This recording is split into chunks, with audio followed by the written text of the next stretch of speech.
Meriam ini mampu menghancurkan tembok yang sebelumnya dianggap tidak dapat ditembus. Kejeniusan militer Sultan Muhammad Al-Fatih. Itu pemindahan kapal-kapal melalui bukit guys, melalui daratan. Bayangin semalam guys. Dampak dari penaklukan ini juga sangat krusial dalam hubungannya dengan Nusantara. Penguasaan Utsmaniyah atas Konstantinopel dan membuat akses rempah-rempah menjadi sulit. Mendorong bangsa-bangsa barat itu guys mencari rute perdagangan baru. Kesulitan ini memicu zaman penjelajahan samudra Indonesia sebagai penghasil rempah-rempah. Bayangkan ada sebuah kota yang berdiri kokoh tak tergoyangkan selama lebih dari 1000 tahun.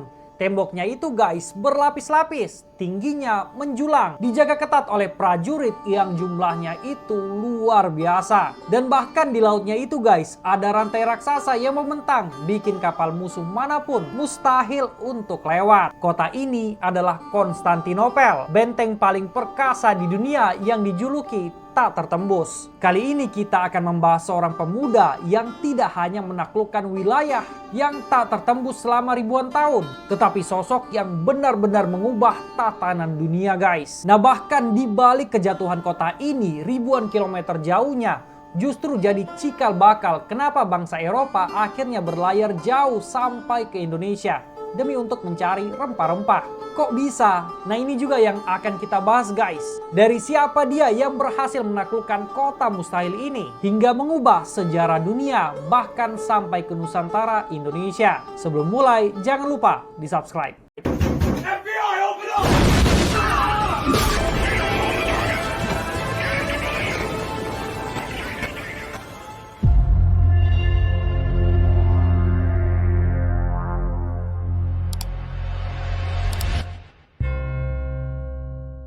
Nah di tahun 1453, di tengah keputusasaan banyak sekali pihak, muncullah seorang bocah berusia 21 tahun. Begitulah awalnya mereka menyebutnya. Ya kesannya untuk meremehkan guys. Dia disebut terlalu muda, tak berpengalaman. Tapi guys nyatanya dia bukanlah pemuda sembarangan. Dialah yang kelak menjadi sang penakluk. Namanya Sultan Muhammad Al-Fatih. Sejak kecil Al-Fatih sudah dipersiapkan jadi pemimpin. Ayahnya Sultan Murad II sangat peduli pendidikan.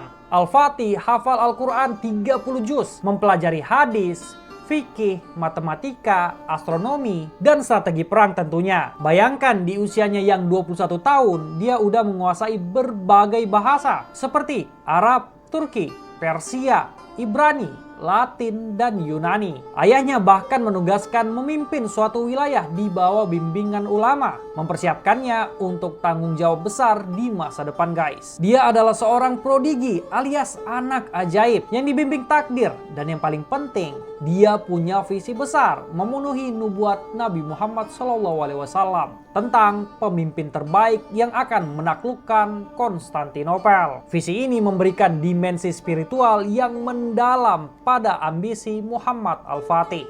Nah bagi yang belum tahu, Konstantinopel itu guys ibu kota Kekaisaran Romawi Timur atau Bizantium. Ini adalah sebuah kota yang paling penting di dunia pada masanya. Bukan cuma pusat perdagangan rempah-rempah dan komoditas Asia Eropa, tapi juga benteng Kristen Ortodoks yang strategis melawan ekspansi. Reputasinya sebagai benteng tak tertembus sudah terbangun selama berabad-abad. Setelah berhasil menahan berbagai pengepungan, pertahanan kota ini memang luar biasa tangguh dengan struktur dinding berlapis dan tentara ditempatkan di semua penjuru guys. Selain itu, Bizantium juga memasang rantai besar di Selat Golden Horn, sebuah penghalang laut yang efektif untuk menghalangi akses angkatan laut musuh. Ini benar-benar membuat kota ini bak kota harta karun guys, yang terkunci dengan sangat rapat. Tapi di balik kemegahannya, Konstantinopel juga punya masalah internal guys. Sumber menunjukkan bahwa permasalahan internal dalam bidang politik turut mempermudah upaya penaklukan guys. Kelemahan internal ini ditambah dengan kekuatan Utsmani yang terus berkembang, menyiapkan panggung untuk salah satu peristiwa paling dramatis dalam sejarah umat manusia guys. Penaklukan Konstantinopel adalah bukti nyata kejeniusan militer Sultan Muhammad Al-Fatih. Sebuah pengepungan yang berlangsung selama 53 hari ini melibatkan pengerahan pasukan besar, diperkirakan sekitar 250.000 tentara. Sebuah operasi militer yang sangat masif guys. Nah, salah satu inovasi teknologi militer paling signifikan yang digunakan Al-Fatih adalah pembangunan meriam-meriam raksasa yang dikenal sebagai Urban Canyon guys. Meriam-meriam raksasa itu guys yang disebut Dardanelles Gun, Urban Canyon, ataupun Basiliska dibuat oleh seorang ahli pembuat meriam bernama Orban yang berasal dari Hungaria.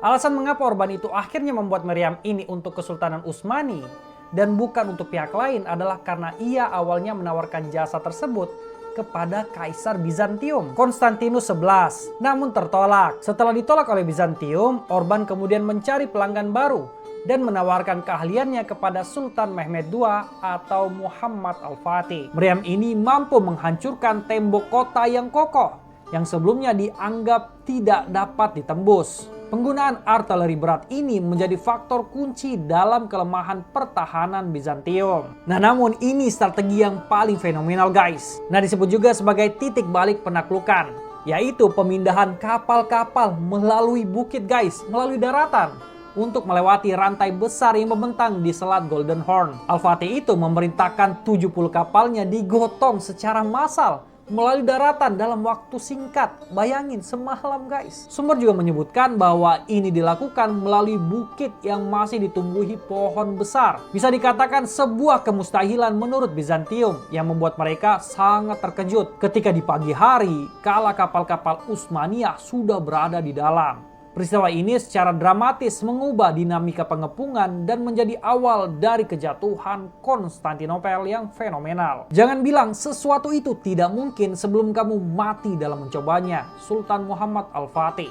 Al-Fatih juga menerapkan kebijakan militer yang komprehensif, mencakup strategi militer murni, strategi besar, dan strategi non-militer. Sebuah kombinasi taktik yang inovatif, skala operasi yang masif, dan perencanaan yang matang. Inilah yang memungkinkan Konstantinopel itu berhasil ditaklukkan pada 29 Mei 1453. Penaklukan yang mengubah sejarah dunia dan Indonesia. Jatuhnya Konstantinopel pada tahun 1453 adalah peristiwa yang memiliki konsekuensi yang luas dan mengubah jalan sejarah dunia guys. Penaklukan ini menandai berakhirnya abad pertengahan dan kehancuran kekaisaran Bizantium yang telah bertahan selama 11 abad. Bayangin guys. Secara politik dan keagamaan, penaklukan ini membawa perubahan besar. Gereja Hagia Sophia diubah fungsinya menjadi masjid. Konstantinopel sendiri diganti namanya menjadi Istanbul.